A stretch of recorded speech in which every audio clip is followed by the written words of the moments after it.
What's good, guys? Welcome back to Everyday Struggle from the Crib. Nadeska, Akademiks, and Wayno here.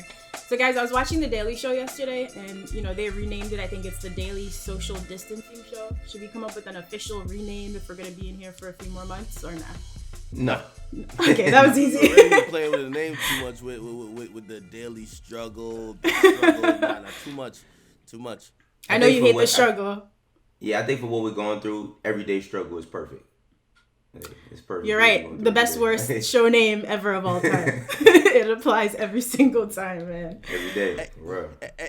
Has this become like normalized to y'all a little bit? Like shit, like I kind of feel like I thought we were about to be out of it. Then I seen like a message or like a news report yesterday that says like the mayor of like LA is like, no, we're definitely gonna be here for like a couple more months and just like relaxing. I'm like, yo, I thought the end was near. I thought like we're like, you know what I mean? I see niggas been looking outside like, yo, we gotta get out there. And it looks like we still might be some ways away from that. So yeah, I'm cooling. I don't really mind, but I would. There's a lot of people I feel like would be probably better served if they could get back to work, but get back to work safely. But we'll see. Yeah, we're gonna be sitting a little minute now. I'm accepted it. I've definitely accepted that we're gonna be chilling for a bit. Mm-hmm. Yeah, it's crazy. Yeah, if LA's not gonna open until July, New York has to be a few more months. So I was reading yesterday about all the big clients, people like JP Morgan Chase in Manhattan, all the people who take up all the real estate, commercial office space, everyone's already rethinking people ever coming back to work. Like maybe just keeping half of the workforce. I think Twitter told their employees that if their position allows for it, they can work from home indefinitely from now on. So the change is coming, guys. It's kind of scary, but I do want to see you guys back in the studio at some point. So I hope we do get to that point. Yeah, that would be nice. I got conspiracy theories about all of this, but let's hear one of them real quick. Well, I feel like honestly, when and if we do get out soon or whatever, it's a bunch of politics being played right now. You get me? And whether Trump is telling the governors that they could let people out, and it's not on him because he doesn't want to take responsibility. And also, they're trying to stall it out to an election. Like this, a lot of this shit is going into. We do have an election this year to decide president. Right. A lot of this shit is gonna play into, and unfortunately, people's lives are usually sometimes the sacrificial lambs for new presidents to get elected, or for policies to for people to realize some policies are important to be instituted. So. I don't know, man. You got to watch the government. This is where this is the illusion that they really give you what they really want to give you. Come on, Trump about to build an app that everybody got to download in order to vote, and then they go and rig the votes by streams or some shit. It's going to go down. The real house cards. The real house card. So look, this quarantine has obviously affected a lot of people, rappers included. And we talk about today's current rap stars. Were they spending too much and not saving for this? But Joe Budden and Swizz Beatz had a pretty interesting conversation on Instagram Live, where Swizz was talking about sort of our older rappers, our legends, and how they're doing. So he was talking about organizing a verses with Rakim and Big Daddy Kane. And then he said that he thinks that current rap stars should actually be paying taxes to hip hop's founders. Take a look. We can't mix the hype with the reality of what this all started from. And I want to raise $1 million for each icon that started hip hop. Kool Herc, on down. Yeah. The fact that we're not paying taxes on who started hip hop shows that we don't fucking really love hip hop. The fact that we don't pay taxes as artists to those icons that paved the way, took the lower cut for the music that allow us to feed our family and live in a razor house and live in the house where you could see New York City. We need to be paying, fuck the government, we need to be paying taxes to the creatives of hip hop that gave us our freedom of speech to move forward.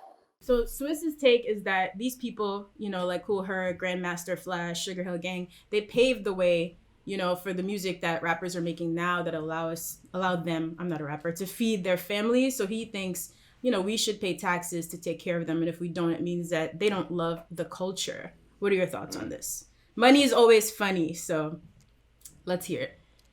So I think, I don't know how it could be done specifically. Like, I don't know anything about like how to structure, build an infrastructure like that. But I do think that we we do need more organization within hip hop, like specifically like unions for producers. I think engineers have a union, but unions for producers, there's no union for artists either. I think that we do got to find a way to mobilize, because we think of all of these artists that paved the way, and yeah, they in the end a lot of them don't really have anything, and they signed a lot of the bad contracts so these guys today could thrive. So I don't know if it's specifically something that comes out of somebody's pocket, but I think that it would have to be like a system that would have to be voluntary, and I don't think a lot of artists will have a problem with that. I think like if I'm going off like what I was just seeing, I would think that an artist like Young Thug would be one of the first people to sign up. Like because he's always been an artist that's paid it forward to people that's come before him, and not just people, not just artists, but like him having a conversation with Farrakhan and him speaking about how much Farrakhan's conversation did for him.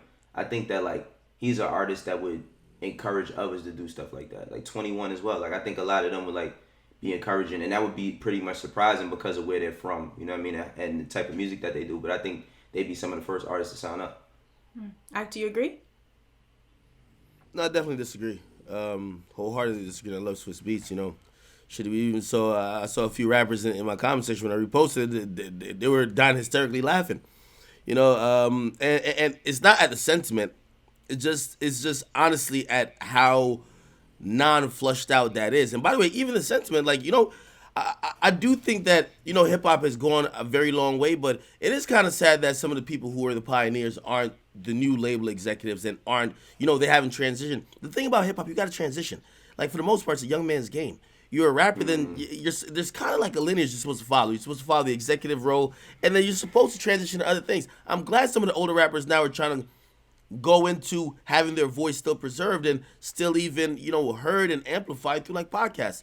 It can't be, oh, hey, I had my run during this time and maybe money wasn't what it was then, so I look at what y'all are making now, so I'm owed a part of that. Secondly, but wait, real quick, just to that first point, if you're talking about someone like a Joe who made an amazing transition into being a huge successful media personality, and someone like a Big Daddy Kane, it was a different time. A lot of those opportunities did not exist, so it wouldn't have been necessarily as easy for them to transition. But continue. Yeah, I wanted him to finish because I got something to say. You're right, and maybe it's the easiest ever now to transition, but I feel like for the most part, I think until now, most people, they only operated just within one role. Like, they just wanted to be an artist. Like, shit, even when Joe started doing podcasts, it was frowned upon. Like, yo, this is a washed up rapper. Took a lot of stones for that shit.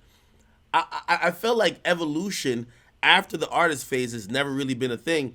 And to be honest, if I came early on in the industry and maybe I wasn't that popular anymore as a artist or whatever, I would have tried to like transition. Maybe would have been successful. To your point, I don't know. The second thing is this, and this is actually my more important point. And I don't know if Swizz said this verbatim or it was just kind of, it felt like a sentiment that he was trying to convey. No, I don't think artists like Young Thug should be donating shit. Like, that shit should come from the labels if that's going to be the thing. Like, the labels should be the people who are saying, hey, listen, you guys are helping building our $1 billion infrastructure that's literally profiting off this culture that's now the most popular culture. Like most of these labels that used to do even like some other type of music, they've become smaller, and other labels have become larger just because of hip hop. I just can't agree with it. The artists themselves doing it. This is the reason why this culture word that gets thrown around so much ultimately doesn't mean nothing, because we don't preserve it. See, the thing is that we're not in all of these labels that we go to or run to, or whatever the case may be, and a lot of that's been changing with more independence that's been coming around. We don't run our culture, right? We don't run our culture. So if we're talking about preserving it and taking care of our own and actually building for the ones that's gonna come way after the Thugs or the 21s or whatever, why not? I don't think that when we think about donating or we think about giving up something, what's the problem? Churches give tithes. You know what I mean? Like, churches give tithes. Like, all types of... if we talk about hip-hop being a religion, you know what I'm saying? We talk about how important hip-hop is and how much it saves so many people. Why is this such a foreign concept, or it's so bugged out for people to have to give up money? I think the problem is that people are so attached to money that they can't part with that idea. But if we're talking about what this shit really means to us, I don't see a big problem with it. But, what do you think about the labels being involved in making this I don't try. I instead mean, of rappers directly. ultimately, these labels are about investing ROI, investing ROI, investing ROI. That's cool. And while you get people like myself or people like academics that we and yourself that by what we do, we help a lot of artists get to where they're going too. They don't give a fuck about. They don't give a fuck about ultimately what we do. We care about this shit. So I don't think we even look to labels for any answers in this type of situation. I think like if we're able to, then something small is not a big problem.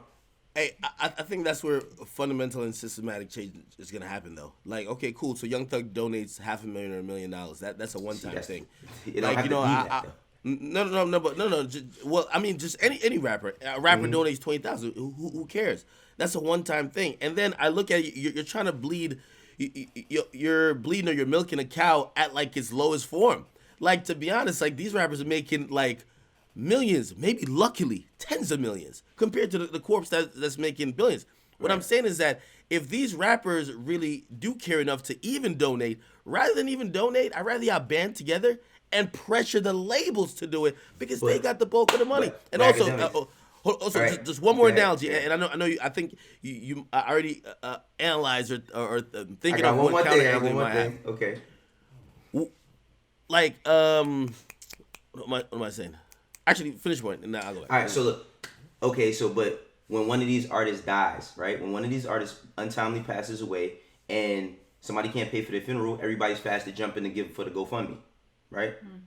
And what I was gonna ask Ak is that you Jamaican, right? Y'all don't do the pot thing. I know a lot of Jamaican families that do that. You know what I mean? That build the pot and then the family member gets it. Like every one family member gets it per month or etc. I think like for real, bro. If we looking at hip hop, like you've called it a religion. You've called it something that people live and die by. If we look at it in that context, then I don't see a problem with somebody saying, all right, I'm gonna donate $100. You know how many fucking artists there are? You know what I mean? I don't think that everybody's gonna do it. I don't think that everybody has to do it. I just don't think that it's this crazy concept that could never be done. And I don't mind the reasoning for the question, for the reasoning for why they're saying this. Yeah, I just feel like we gotta attack the biggest bank, not the guy with the fucking money in a shoebox. You get me? And that's essentially what it is. Like these, you have to put pressure on these. And here's the thing. I just don't like nobody playing with the money. No. That's not the case. That's not what I'm trying to. In reality, I'm like, why are y'all trying to get the money from the guy who's making like a couple million and not from the guy who's making $1 billion? Why are they protected? And to be honest, they're the ones who put the least on the line and get the most out of it. These record executives are sitting on disgusting amount of money, and most of them you don't even know. You've never seen their face, at least fans.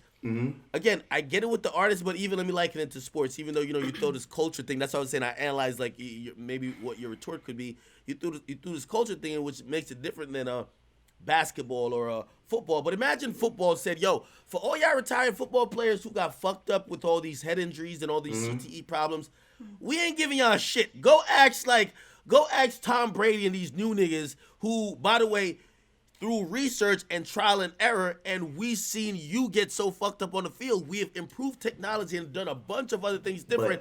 And also, you guys have sacrificed your bodies and your lives for this sport to get bigger. Go ask the new players. So wait a minute.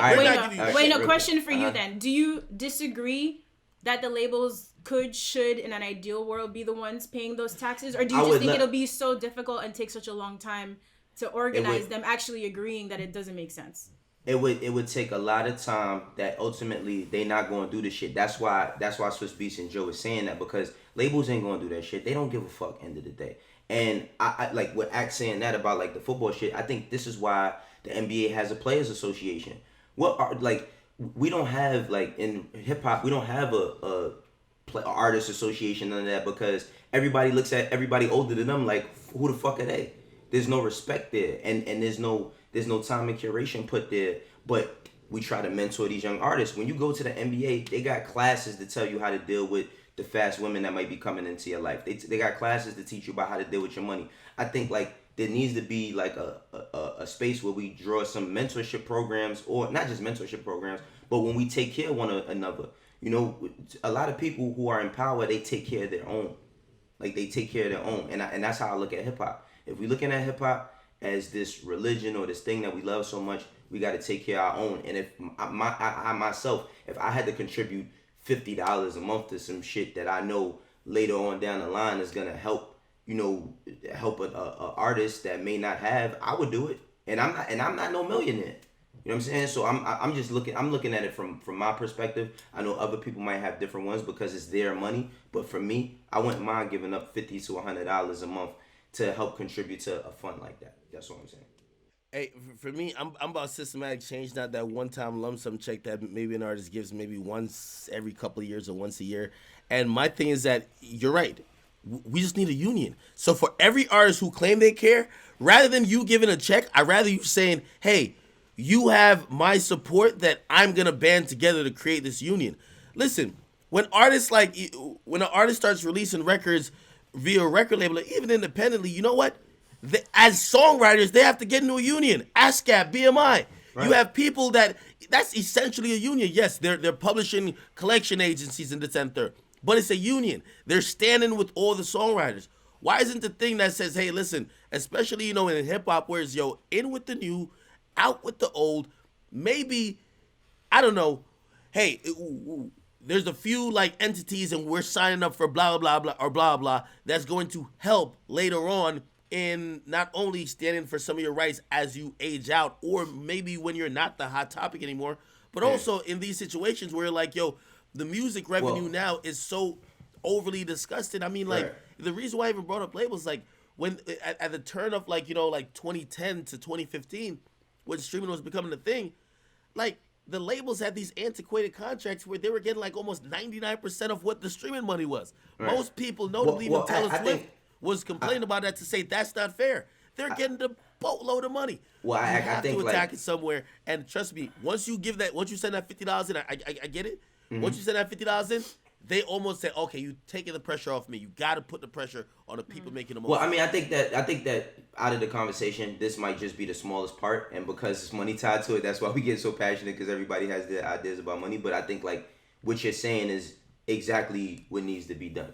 I think beyond us looking at artists giving up bread, we got to think of a way to have a union. We got to think of a way that we don't have a hip hop museum. You know what I'm saying? It's all these things to preserve our culture that we don't have, and I think it does start somewhere. But the conversation goes left because it's talking about money. But I think that's the root of where the conversation should stay at, is organizing the union.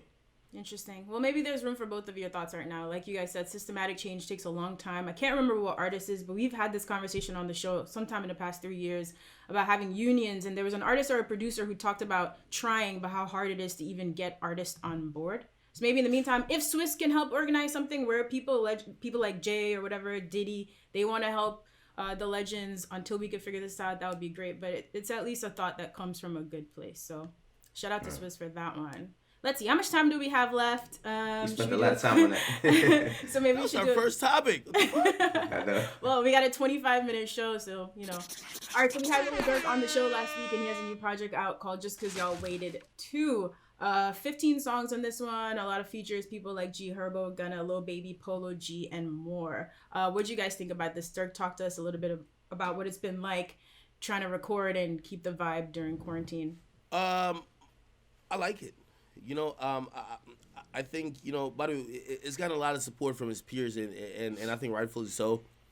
I think Durk delivered a really good project in this quarantine right here. And, listening to it, you see and hear the growth and, evolution of Durk.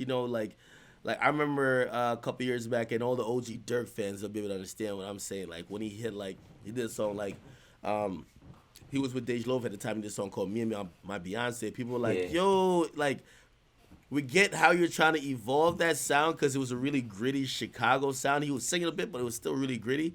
And he was evolving it to, talk about relationships and talk about, things other than just violence and stuff like that. And, people were looking at him like, bro, that's too much. And I think it's more polished now. It if you listen to this project, felt good. He's not compromising the content he usually gives for a bunch of love songs, or trying to get radio or whatever. I think everything kind of meshes in. I had a couple on here that I really enjoyed. What's your favorite? For example, Mine's Three-Headed Goat. You saw? Three-Headed Goat is my favorite. Three-Headed Goat. Viral moment is crazy. Viral moment is crazy. Too. Yeah, Trifling hoes is crazy. Mm-hmm. Doing too much goes crazy. And of course, Three-Headed Goat, once Baby on the track, that's my guy right there. So, we kind of share the same sentiments about this album, but this is what I did want to know from you, right?